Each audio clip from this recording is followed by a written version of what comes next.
Hello, my name is Perez Ledger. I am a gunsmith located in the state of Temple, Texas. I am a ex-Army armorer. My job description or MOS was 45 Bravo / 91 Foxtrot, which means that I was small arms repair, engineering, and maintenance. My job description was to decipher or figure out what issues or what quirks firearms have so that we may be able to either procure new parts for said systems or wind up fixing our systems ourselves. This video is being made because of the fact that there has been some issues or some concerns in some other videos that have been spotted online about the p320. I'm not going to sit back and say that the p320 is the perfect system. There is no such thing as the perfect gun. However, I will say that all things will wear. All things have issues or wear and tear. Even revolvers will wind up becoming mistimed. Series 70 1911s are known for dropping their firing pin due to inertia whenever you drop them. There's no such thing as the world's safest firearm. However, it's about the mitigation and the lessening the probability of there actually being an issue. We'll wind up discussing in a small series containing the p320 on what is going on and discuss what is happening in the gun. And I do have some things that I have personally done to not only my own p320s, I have several friends that have volunteered theirs because they think that my logic and what I'm doing is sound. But let's begin. So as you see, we have several p320s. There's some parts scattered all over the place. Here is a stock M18. Instead of breaking it down per YouTube guidelines, I disassembled one to show you what each individual part is and to discuss what is happening with said part. As you can see here, we have our slide, our guide rod, our barrel. This spring belongs to the striker. This small spring here is our striker return spring. This small spring here is the spring that sits in between our safety lever. And this correlated spring was actually designed to open up to keep the safety lever down. I do want to show you guys, if I can, the amount of minimal travel that it takes to allow the firing pin to necessarily move. Minimal travel. There's your lock. There's your release. Very minimal. So we have to keep this particular space in mind, as well as that little locking amount of ledge, right? But what keeps that lock? This small spring, if I can get the camera to focus on it, this small spring is what keeps it locked. Now, I do believe that if this spring was tauter, meaning that it opened up wider, it would actually keep this down with more authority. Remember, ladies and gents, we're working with what we have. I'm not going to sit back and redesign or engineer an entire gun for SIG for free. But this is pretty much how your striker works. This small spring is the spring that actually pushes the striker back to let it reset in the gun. Most other striker fires do not have that particular spring, and I don't believe that it is honestly necessary. This spring here could actually be stronger. Remember, the smaller a spring, the less life that it has and the quicker that it can necessarily wear. So increasing this particular spring could wind up being a added help.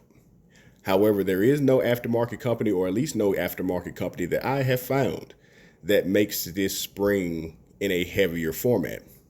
However, and once again, I say this is not gunsmithing advice. This is just what I do on my personal guns.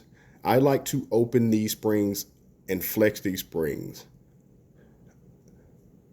And by doing so, they provide a little extra tension. All right. So I'm going to break down off camera. Now that we understand the striker, I'm going to break down off camera the P320, and I'll return here with the FCU. And I'm going to remove the FCU from the gun. That way, you can physically see a little bit better what is happening. Now, I'm not bashing the gun's design. I do believe that it can be improved upon. And like I said, this is just what I have done to my personal and a few other peoples that have volunteered their particular firearm and they feel safer. But still returning back to the subject at hand. This is the M18, M17 FCU. This is the same FCU that's in just about every P320. Let's take a good look at it. So I've taken the liberty to break down another one, and we're going to wind up discussing the parts.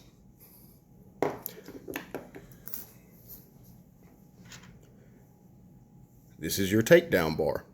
This bar actually rides against this. This is what locks our gun, right? So you see this notch here, and notice how it kind of rolls. It's rolling in an angle. Turning this is what pushes this bar rearward. And this leg is what hits the sear in order to drop the sear so that you don't have to pull the trigger on disassembly. We'll set these two parts here. We'll move these out of the way. Of course, you know, your infamous stock trigger. This is your trigger bar and trigger bar return spring.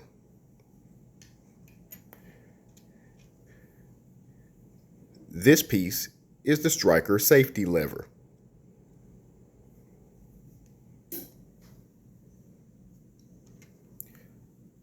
Your left side manual safety and pin. This goes through the striker safety lever in order to hold it into place into the firearm. This is the right side of the manual safety. This is the detent. And flipping it over, there's the hook that grabs on the inside of the cut for the FCU. And there's a very small spring. This is what keeps tension on your safety. We're going to set that back together because that spring is rather small and I do not want to lose it. This is not my firearm. And I'd like to try to give this gentleman back his parts all in totality, even though I do carry replacements. This is the 6-hour new sear. This is a sear that's in most modern P320s. We're going to flip it over. Here, this ramp right here is the ramp that this nub rubs on. So in the gun, it sits like this. And what this ramp does is when that takedown lever is turned, it ramps this back and pulls the sear down.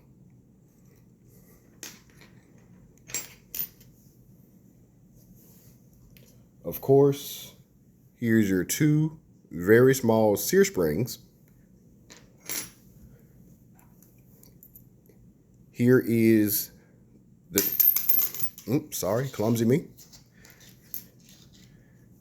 Here is the disconnector, the trigger bar disconnector. Its job is to push down on the trigger bar via the cuts in a slide.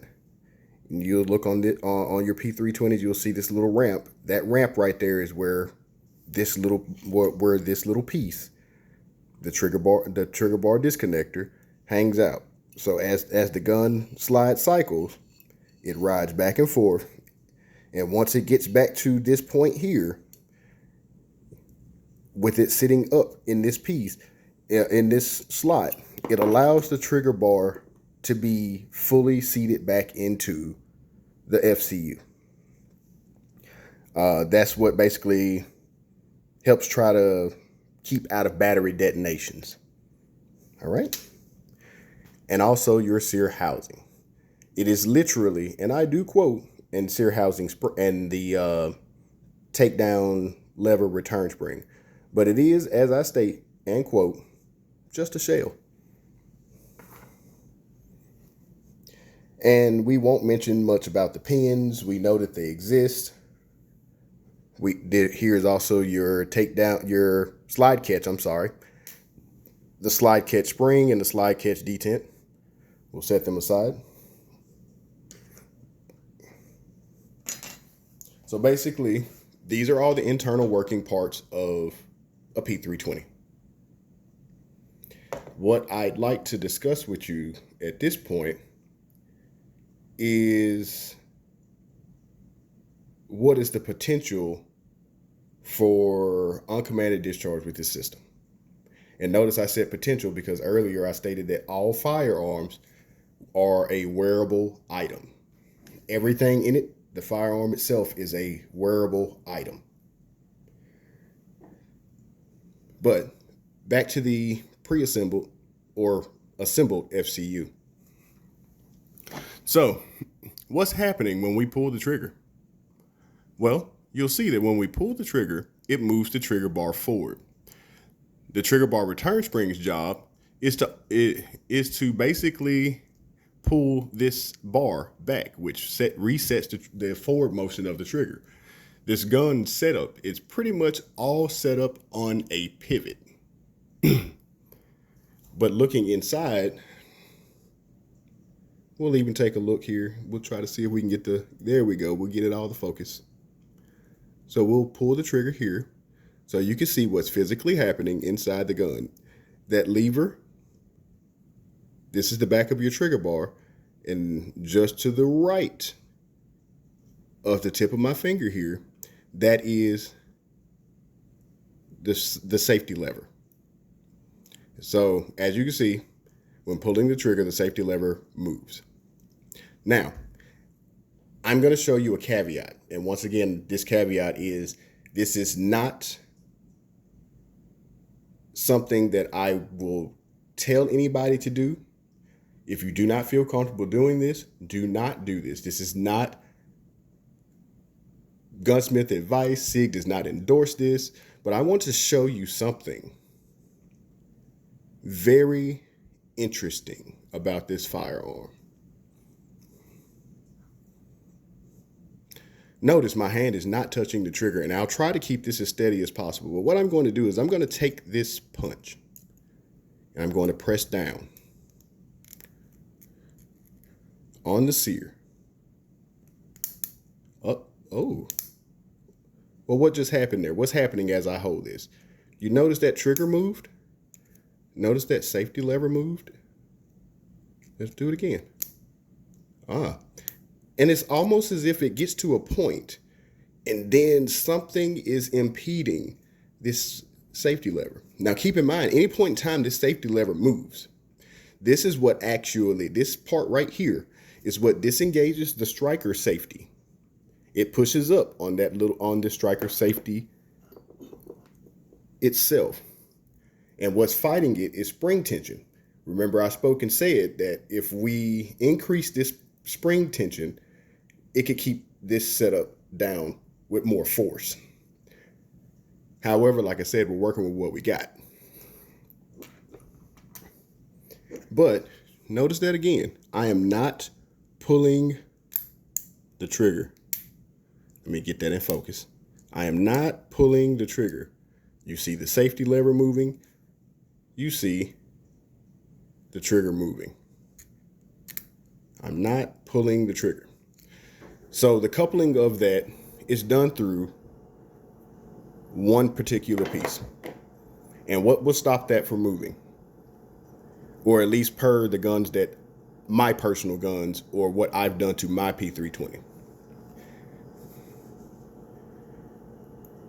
This leg here. You see this little thin piece of metal. right?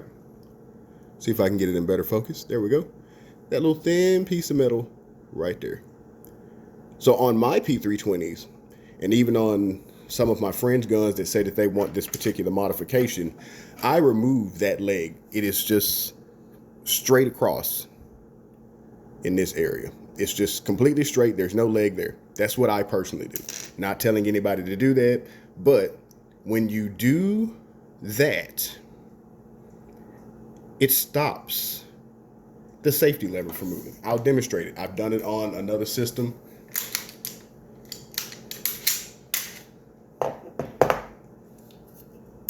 Like I said, this is what I done or even recommend to my friends, and they've actually taken the time to do it. They purchased the agency trigger.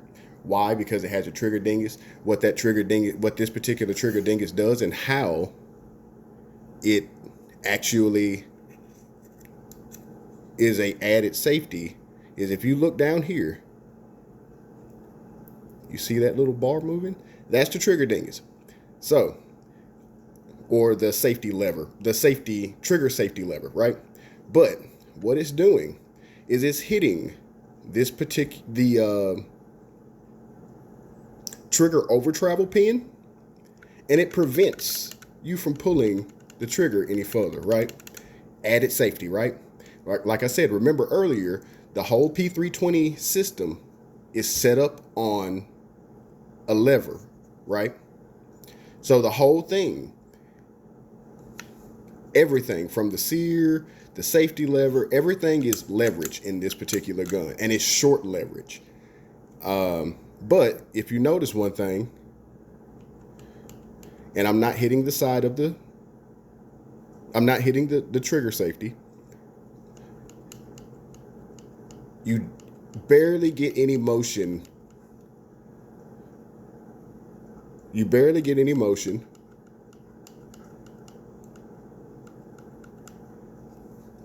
of the safety lever. So this is actually viable. This particular trigger is actually pretty helpful. Notice it's also thinner, and it sits thinner in the trigger guard than the manual trigger. That is way wider. Okay, so this trigger prevents snag due to the angle of how the trigger is set on the trigger bar up top. It also reduces about 50% of the pre-travel. However, it's the dead pre-travel. It's where that's just additional space. But going back to what we were speaking about a moment ago, the sear.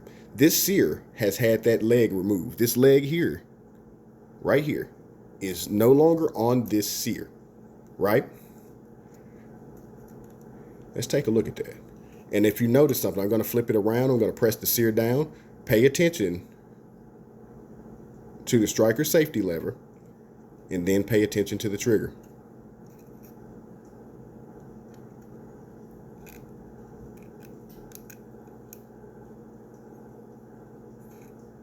Well, the striker safety lever isn't moving now.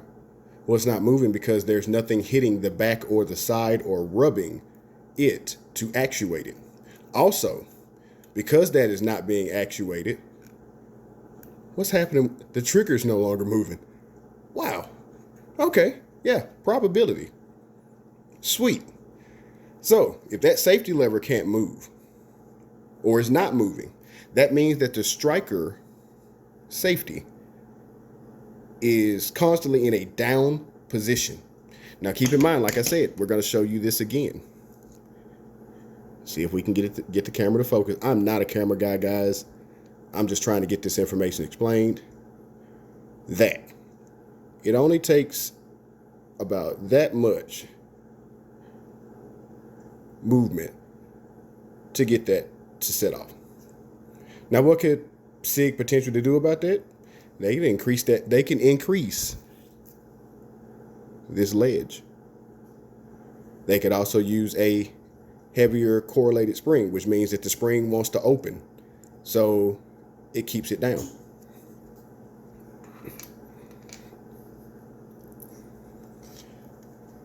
With that being the case, a lot of these guns will absolutely pass the actual testings, or at least per my modifications. And once again, I'm stating if you do these modifications, you are doing them at your own free will. However, the logic is sound, mechanically sound, as far as how to mitigate certain issues. And I understand that there's plenty of people that do not want to keep their P320s beyond this. However, I will state that there are certain circumstances to where people would like to know this information. One prime reason is because of the airman that here recently was killed with the happening of his P320. The other is some states don't allow you to own certain types of firearms, or you can only purchase so many. Some people are highly invested in the P320 and have multiple. When I say multiple, I know one guy individually who owns 8 to 10 of different models of P320s. There's a lot of money that's invested in this. Even if the Army and the military can't necessarily just get rid of them, that's a lot of our tax dollars that are just thrown down the drain. Once again, I'm saying that as far as this all goes, I understand that guns are a world apart. Each firearm is a case by case. There is no such thing as having the perfect tolerance across the board, especially with something like this. These FCUs are just stamped metal. A lot of the metal in this gun is casted. Let's call it what it is and say what it is. It's for all essential purposes. It's the AK of the handguns, right? But I also have seen how people are wedging things in the trigger and shaking the slide and walking the slide off the sear. Well, walking the firing pin off the sear. And basically how they're able to get that to happen is because, once again, we say these guns have relatively short travel. It does not take much to move. And I'm pulling the trigger dingus at this point. It does not take much to begin to move the safety. Now, even though the leg on this sear is cut, the only thing that will actuate this particular striker safety lever at this time is movement of the trigger bar. The system is completely uncoupled. There is nothing else impeding, rubbing, or working against itself. It is literally the pull of the trigger bar. But like I said, when you pull the trigger and you're staging it down to walk it off the shelf, you're defeating the striker safety. You are manually pulling it, regardless of whether you're pulling it with your finger or you're putting something in it, right? So I do not find that particular test is a thing. I think that actually separating the function of these parts is a added benefit and help. Once again, if you choose to do this to your P320, you are doing this at your own cost, your own advantage. But per my setup, and we'll actually here shortly, I'll put this P320 back together, the one that is doing the testings, that is finished, we'll say. I'm sorry. But what I'm going to do is I'm going to take the slide and I'm going to take the barrel and the guide rod out of the slide. I'm going to install the slide again on the gun.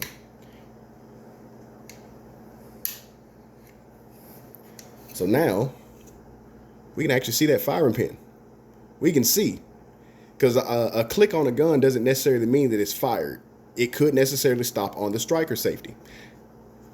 Now, keep in mind, there are things that can be done to mitigate the striker safety thing. It's perfectly okay as far as this all goes. There's no ammunition around me, but I'm going to show you with that leg uncoupled. I'm going to take my little pointer here. I'm going to wedge it in the back here.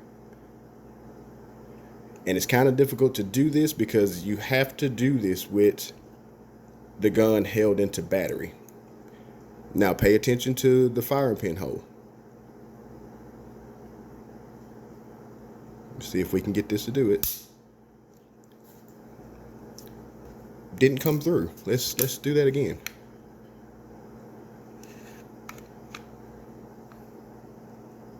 And like I said, every gun has its own tolerance.